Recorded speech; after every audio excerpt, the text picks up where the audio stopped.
नमस्कार, news circle में स्वागत है आपका। मैं हूं योगेश मिश्रा। गोपाल दास नीरज एक बात कही थी, मानव होना भाग्य है, कवि होना सौभाग्य। वाकई कवि होना सौभाग्य की बात है। हमारे साथ आज श्रीकांत श्री हैं, जो साहित्यकार भी हैं, कवि भी हैं और राजनीति में भी सक्रिय योगदान इनका रहता है। वंदे मातरम को लेकर पूरे देश में बहस चल रही है सियासत में, लेकिन साहित्य उसको कैसे देखता है, आज सर से हम समझने का प्रयास करेंगे। सर, न्यूज़ सर्कल में आपका बहुत बहुत स्वागत। धन्यवाद। मैं सभी न्यूज़ सर्कल के दर्शकों को प्रणाम करता हूं और बहुत योगेश जी बहुत धन्यवाद। आपने जो प्रश्न किया है ये वर्तमान युग का बड़ा समीचीन प्रश्न है। देखिए, साहित्य और राजनीति लोग कहते हैं कि अलग अलग वस्तु है, विषय वस्तु है, लेकिन मैं कहता हूं कि राजनीति और साहित्य दोनों एक दूसरे के पूरक हैं। बिना साहित्य की राजनीति नहीं हो सकती और राजनीति बिना साहित्य के अधूरी है।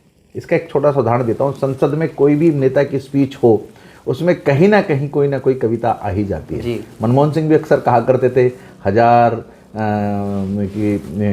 कि कुछ तो मजबूरियां रही होंगी, कोई यूं ही कोई बेवफा नहीं होता। आदम गोडवी के शेरों को, गालिब के शेरों को, पवार जी की पंक्तियों को, न जाने कितनी पंक्तियों को दोहराते रहे हैं। नेहरू जी अक्सर दिनकर को कोट करते थे। और एक बड़ा प्रसिद्ध वाक्य भी है कि एक बार संसद भवन पर नेहरू जी चढ़ रहे थे तो पीछे काप, मैं नहीं जानता कि कितना सच है कितना झूठ है या कितना मिथ है, लेकिन ये अक्सर चर्चा का विषय है कि नेहरू जी संसद की जब सीढ़ियाँ चल रहे थे वो फिसलने लगे तो पीछे से दिनकर जी ने उनको सहारा दिया।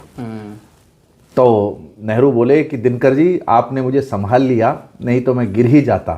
तो जो उत्तर दिनकर ने दिया वो आपके इस प्रश्न का भी उत्तर है, जो आपने कहा कि जब जब राजनीति गिरेगी तब तब साहित्य उसको सहारा देगा। बिल्कुल सही बात। अच्छा, एक बात सर और आपसे समझना चाहेंगे कि जब जब राजनीति गिरती है तो साहित्य उसे सहारा देता है। इन दिनों वंदे मातरम के ऊपर पूरी बहस चल रही, सदन के अंदर और सदन के बाहर भी विपक्षी दल आरोप लगा रहे हैं। अब हम ये समझना चाह रहे हैं कि सियासत के दृष्टिकोण से आप और साहित्य के दृष्टिकोण में आप जब वंदे मातरम को बीच सेंटर में आप खड़ा करते हैं तो आप कहाँ पाते हैं? वंदे मातरम दरअसल है क्या? देखिए, वंदे मातरम इस देश का मन है जी। ये वंदे मातरम किसी एक व्यक्ति के कहने से कि हम वंदे मातरम नहीं बोलेंगे तो वंदे मातरम समाप्त नहीं हो जाएगा जी। फांसी के फंदे पर जो हमारे अमर क्रांतिकारी जूझ रहे थे, वंदे मातरम वो गान है जिस गान को गाने से इस देश से गोरी सत्ता को हमने हटा दिया। आज वंदे मातरम पर आप प्रश्न चिन्ह लगाने का काम करते हो तो ये संभव नहीं है। वंदे मातरम एक बहुत बड़ी चीज है। वंदे मातरम ही था, जब जब देश को आवश्यकता पड़ती है ऐसे ऐसे गान हुए। वंदे मातरम एक गीत नहीं, वो भारत की आत्मा है। बहुत सारे लोग कहते हैं कि वंदे मातरम में तो बुत परस्ती की बात की गई है। हमने जब इस भारत को माता माना है तो बुत परस्ती की बात कहां गई? आप देखिए ना कि हम क्या कहते, बहुत सारे लोग कहते हैं कि मुस्लिम धर्म में सजदा बुत परस्ती निषेध है, लेकिन वो तो 5 बार मातरम मातरम करके अपना माता इस जमीन में रगड़ रहे हैं। तो राजनीति एक विषय अलग हो सकता है, लेकिन वंदे मातरम इस देश की रगों रगों में है, इस देश की आत्मा में है। मैंने कहा है कि जो सरहद पर सिपाही खड़ा है वो भी वंदे मातरम कह रहा है, जो एक लिपिक अपने क्षेत्र में काम कर रहा है सचिवालय में बैठ करके वो भी वंदे मातरम कह रहा है। जब हम भारत की बात करते हैं तो हम वंदे मातरम है क्या? इस भारत माता को प्रणाम ही तो वंदे मातरम है। उसकी भाषा अलग हो सकती है, उसका रूप अलग हो सकता है, लेकिन सब वंदे मातरम ही है। श्रीकांत जी, हमारे दर्शक जो हैं वो वंदे मातरम के ऊपर जो आपकी प्रमुख कविता जो लिखी गई है, जो पूरी दुनिया में इस समय चर्चा का विषय बनी है, वो जरा सुनना चाहेंगे हमारे दर्शक जो हैं। चलिए, आप कहता ना चाहते तो वंदे मातरम पर मैंने एक कविता सैनिकों के लिए लिखी और उसमें मैंने टैगलाइन ही वंदे मातरम कहा जी। मैं पहले भी मैंने शायद आपके दर्शकों को सुनाई है, मैं फिर से पढ़ता हूं। स्वागत जी। कि जो सीमा पर खड़े, जो सरहद पर खड़े, बने मां के चरणों की धूल, ऐसे वीर जवानों को मत भारत जाना भूल, जो गाए वंदे मातरम, सीमा पर वंदे मातरम, वंदे मातरम, सीमा पर वंदे मातरम। बासंती जज्बात नहीं बासंती चोला पहना, बासंती जज्बात नहीं बासंती चोला पहना, बरछी तीर कटारों के संग बंदूकों का गहना, गहना बंदूकों का गहना। जिए देश के लिए देश हित, जिए देश के लिए देश हित, बहे लहू की गूल, ऐसे वीर जवानों को मत भारत जाना भूल, जो गाए वंदे मातरम, सीमा पर वंदे मातरम, वंदे मातरम, सीमा पर वंदे मातरम। और वंदे मातरम की ताकत बताता हूं योगेश जी, स्वागत। कि शीश कट गए जब वीरों के धड़ को देखा लड़ते, शीश कट गए जब वीरों के धड़ को देखा लड़ते, खुले दहानों पर सीने ले वीर बांकुरे अड़ते, अड़ते वीर बांकुरे अड़ते। उन्हें नहीं है डर कोई भी, उन्हें नहीं है डर कोई भी, क्या बर्ची क्या शूल, ऐसे वीर जवानों को मत भारत जाना भूल, जो गाए वंदे मातरम, सीमा पर वंदे मातरम। और कुछ पैसों के लिए कोई सरहद पर नहीं खड़ा, किसके लिए खड़ा है? इस वंदे मातरम के लिए, जिस पर आज राजनीति हो रही है। क्या कहना चाहता हूं कि दिवाली संग ईद मनाते और खेलते होली, होली और खेलते होली, दिवाली संग ईद मनाते और खेलते होली, क्योंकि वो सरहद पर निश दिन खेलें गोली गोली, क्योंकि वो सरहद पर निश दिन खेलें गोली गोली। अरिदल पर बन करके बरसे, अरिदल पर बन करके बरसे वो शंकर त्रिशूल, ऐसे वीर जवानों को मत भारत जाना भूल, जो गाए वंदे मातरम, सीमा पर वंदे मातरम। और अंतिम बंद निवेदित करता हूं इस कविता का, इस गान का, इस वंदे मातरम गान का। उनकी कोई आवश्यकता नहीं है, वो जो सरहदों पर खड़े हैं ना, वो नहीं चाहते एमपी एमएलए बनना। उनके मन में इच्छा ये भी नहीं कि उनको पेट्रोल पंप मिल जाए, उनके मन में ये इच्छा भी नहीं है कि उनको गैस की एजेंसियां मिल जाए। तो योगेश जी वो चाहते क्या है? बिल्कुल स्वागत। कि मन में है अरमान यही के दिग दिगंत में जय हो, मन में है अरमान यही के दिग दिगंत में जय हो, हाथ उठाकर बोले ये जग भारत माँ की जय हो, हाथ उठाकर बोले हम सब भारत माँ की जय हो। हम सबको भी देश की खातिर, हम सबको भी देश की खातिर करनी मौत कबूल, ऐसे वीर जवानों को मत भारत जाना भूल, जो गाए वंदे मातरम, सीमा पर वंदे मातरम। योगेश जी जब वंदे मातरम का गान होता है ना, आप देखो आपकी नाड़ियों में रक्त, जो आपके दर्शक हैं वो जब मेरे इस गीत को साथ कहेंगे ना वंदे मातरम, तो उनकी नाड़ियों में ये जो रक्त है ना, ये शोला बन जाएगा। ये वो लोग हैं जो राजनीति आज वंदे मातरम वगैरह, कल ये कह रहे थे हमें सर्जिकल स्ट्राइक के सबूत चाहिए, ये कह रहे थे सर्जिकल स्ट्राइक हुई नहीं।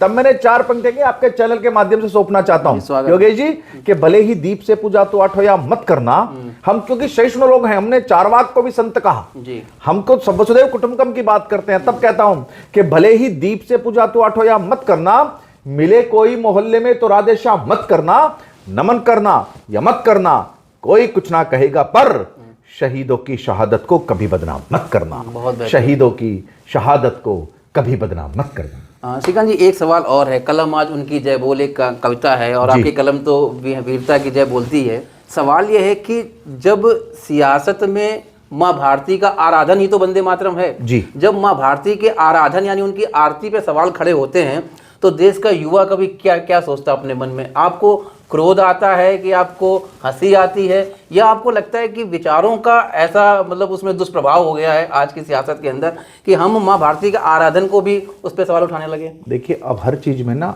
व्यक्ति सियासत करने लगा है जी। अब हमने तो अपने शहीदों में भी बंटवारा कर लिया है, ये कांग्रेस के शहीद हैं, बीजेपी के शहीद हैं, ये बसपा के लोग हैं, ये सपा के शहीद हैं। ऐसा नहीं होता। जो हमारी ये साझी विरासत है, जो फांसी की गर्दनें अपनी गर्दनें लेकर के फांसी के फंदे पर झूल गए, अशफाकुल्लाह खां भी हैं और जिसमें राम प्रसाद बिस्मिल भी हैं, और आजादी के बाद भी अब्दुल हमीद एक बड़ा उदाहरण है। उसने वंदे मातरम, मैंने कविता में लिखा है कि भारत माता की जय बोला, उस वोट पैटर्न को ठोक दिया। वो बचपन से ही चाहता था कि मैं देश की सेवा करूं। इन लोगों ने कभी नहीं सोचा था कि यदि हम ये लोग, और ये वंदे मातरम जो है, ये आज लोग कहते हैं कि भारतीय जनता पार्टी इस पर बहस करना चाहती है, मैं पार्टी का नाम लेकर के बोलता हूं, ये वंदे मातरम अपना राष्ट्रगीत होगा, भारतीय जनता पार्टी ने स्वीकार नहीं किया, माफ कीजिएगा, ये कांग्रेस ने स्वीकार किया। और आज आप क्षणिक लाभ के लिए इस पर राजनीति करते हैं। तो मेरे जैसा व्यक्ति तो इनकी बुद्धि पर केवल तरस आता है और कुछ नहीं है सर। अच्छा, एक आखिरी सवाल आपसे और समझना चाहेंगे। जो जेनजी का जिक्र होता है आज के दौर में, जो युवा हैं और जो युवा सोशल मीडिया पे बहुत ज़्यादा एक्टिव हैं, जब वो इन सब सिनेरियो को जब देखते हैं तो उनके लिए आप क्या संदेश देना चाहेंगे? क्योंकि वंदे मातरम के 150 साल पूरे हो रहे हैं और युवा सोशल मीडिया से बहुत सारी इन्फॉर्मेशन लेता है, टीवी से बहुत सारी इन्फॉर्मेशन लेता है, तो वो जो इन्फॉर्मेशन उसके पास आ रही है उसमें कितनी सत्यता है? और आप गंभीर कवि भी हैं और दुनिया भर में आप भ्रमण करते हैं, तो जेन जी को लेके आप क्या कहना चाहेंगे? देखिए, आज का जो युवा पीढ़ी है वो बहुत समझदार है जी। वो देख रही है कि जो सत्ता में लोग बैठे हैं या जो सत्ता का विरोध कर रहे हैं उनके मन में क्या है। उनके मन में केवल एक आकर्षण है, जो सत्ता के विरोध कर रहे हैं उनको वंदे मातरम के विरोध से कोई मतलब नहीं, उनको केवल विरोध के लिए विरोध करना है। पहले जो राजनीति होती थी वो शुचिता की राजनीति होती थी, तथ्यों पर राजनीति होती थी, तो आपकी कार्य प्रणाली का विरोध होता था। लेकिन अब चूंकि हमें योगेश जी का विरोध करना है इसलिए हमें विरोध करना है, ये वर्तमान युवा पीढ़ी देख रही है। और एक बार नहीं, 3-3 बार इस युवा पीढ़ी ने उत्तर दिया है उन लोगों को, लेकिन अभी भी समझ में नहीं आ रहा उन लोगों के। उत्तर प्रदेश में 2027 में फिर दोबारा समझ में आ जाएगा कि जैन जी क्या सोच रहा है। मैं युवा पीढ़ी के बीच में रहता हूं अक्सर। अभी हम एक देहरादून में एक संगठन बनाया है, सेतु जी। आपको जानकर आश्चर्य होगा, उसमें 100 से ज्यादा केवल युवा हैं जिनकी आयु 30 साल से कम है, और वो इस वंदे मातरम थीम को लेकर इस प्रकरण के बाद ही एक बड़ा कार्यक्रम कर रहे हैं। और उसमें देहरादून में एक बड़ा कार्यक्रम वंदे मातरम होता है पिछले 10 वर्षों से, उसका कार्यक्रम का नाम ही वंदे मातरम है। और उस वंदे मातरम में केवल युवा पीढ़ी आती है। और इस प्रकरण के बाद मैं देहरादून की बात आ रहा हूँ, 30 से ज्यादा मैंने बताया सेतु संगठन बनाया, और उसका मोटो ही उन्होंने कहा कि इस वंदे मातरम को घर घर तक लेकर के जाएंगे। तो क्रिया की प्रतिक्रिया होती है, और प्रतिक्रिया यह है कि वंदे मातरम अब जो लोग नहीं भी जानते थे, या जैसी युवा पीढ़ी आजकल बहुत सारे लोग कहते हैं, उन पर तक भी वंदे मातरम पहुंच रहा है, और बंकिम चंद्र चट्टोपाध्याय पहुंच रहा है। और मैं आपको बता रहा हूं, मैं दावा कर रहा हूं योगेश जी, आप देखिएगा कि जिस दिन से इस वंदे मातरम का क्रम चला है, आप फ्लिपकार्ट या अमेजन या कोई भी वेबसाइट देखते होंगे, आनंद मठ ज्यादा बिकी होगी। सही बात है, आनंद मठ बिकनी शुरू हो गई होगी। और इस वंदे मातरम ने, इसलिए मैं अक्सर कहा हूं, कभी तो जीवंत होता है। आप बचपन में, मैं परसों कहीं एक न्यूज चैनल को इंटरव्यू दे रहा था, तो मैंने अक्सर कहा कि बहुत सारे लोग हम बचपन से पढ़ते आए हैं कि once upon a time there was a king, एक समय एक राजा हुआ करता था। लेकिन हम कवि के लिए कहते हैं, कबीरदास जी कहते हैं, तुलसीदास जी कहते हैं, आनंद मठ में बंकिम चंद्र चट्टोपाध्याय ने कहा है। तो वंदे मातरम तो हमारी रग रग में है। बंकिम चंद्र चटर्जी ने जब ये वंदे मातरम लिखा होगा, तब उन्हें नहीं पता होगा कि मेरठ में योगेश और श्रीकांत न्यूज सर्कल पर बैठकर इस पर चर्चा कर रहे होंगे। कलकत्ता में बैठा हुआ आदमी, उसने कभी सोचा भी नहीं होगा, और उसके लिखने के 150 साल बाद।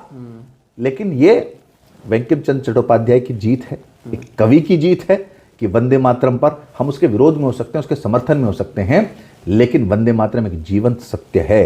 आप कितना भी झुटलाइए, आप सूरज पर कितना भी बारूद फेंकिए, थूकिएगा, वो आपके ऊपर आकर के गिरेगा। बिल्कुल सही बात। अच्छा, चूंकि आप जैसा कवि हमारे साथ हो तो काव्य का लालच हमें और बढ़ जाता है, और उस पर अंकुश करना तो बड़ा मुश्किल है। एक कविता जो आप सुनाना चाहें हमारे दर्शकों को, एक कविता छोटी सुना दीजिए। चलिए, एक अब मैंने अब्दुल हमीद का जिक्र किया, क्योंकि वंदे मातरम की बात चल रही है, मैं अब्दुल हमीद एक कविता पढ़ता हूँ आजकल मैं, क्योंकि आजकल हम लोगों ने ये सोच लिया है कि मुस्लिमों के अंदर राष्ट्रवाद नहीं है जी, और बहुत सारे लोगों ने कहा कि आतंकवाद का कोई धर्म नहीं होता। अब एक फिल्म आई है धुरंधर, आप जरूर देखिएगा, मैं सबको कहना चाहूंगा धुरंधर मूवी जरूर देखिएगा। उसमें बहुत सारे लोगों ने कहा कि तो बीजेपी का प्रोपेगेंडा है, लेकिन उस फिल्म ने बीजेपी की सबसे ज्यादा बख्या उधेड़ी है। मैं कहना चाहता हूं, जो भारतीय जनता पार्टी की कमियां थी उसने उजागर किया, लेकिन वो राष्ट्रवाद के हित में। उसने पहली बार, जो इस्लामी फोबिया इस देश के अंदर चल रहा है, कुछ तथाकथित कुछ लोगों ने, कुछ आतंकवादियों ने एक धर्म को भ्रष्ट करने का काम किया है, लेकिन सब लोग ऐसे नहीं होते। मैं अब्दुल हमीद पर जुड़ेगा। स्वागत। कि मैं बोला एक चित्रकार से, ऐसा चित्र बनाना तू, खेम कर्ण की समर भूमि में लड़ता शेर दिखाना तू, शेर दिखाना ऐसा जैसा हमने 65 में देखा, भारत का इतिहास न जिसको कर पाएगा अनदेखा, वही शेर जो मात सकीना, वही शेर जो मात सकीना की आंखों का तारा था, अपने प्राण गवा कर जिसने भारत भाग्य सवारा था, वही शेर जिसकी पिस्टल से शत्रु दल थर आया था, अपनी करनी पर वो पगला बहुत बहुत पछताया था, सुनो सुनाता आज तुम्हें मैं करनी ऐसे वीर की, भारत माता की आंखों से बहते पावन नीर की, सन 35 में जन्मा अब्दुल जिसका प्यारा नाम है, केवल गन से टैंक को तोड़ा किया अनोखा काम है।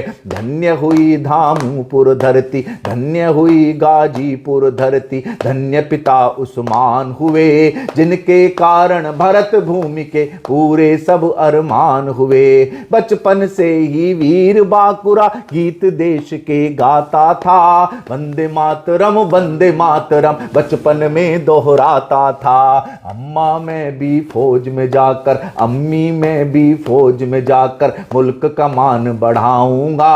अमर तिरंगा हाथ में लेकर मैं धामपुर आऊंगा। 65 में ही मूर्ख पड़ोसी बिन मतलब ही लड़ बैठा, 62 में कमजोर हुए हम ये समझा और चढ़ बैठा। लेकिन भूल गया ये धरती, लेकिन भूल गया ये कैसे धरती है रणधीर की, भारत माता की आंखों से बहते पावन नीर की। और दृश्य देखेगा योगेश जी कैसे लड़ा होगा वो जी।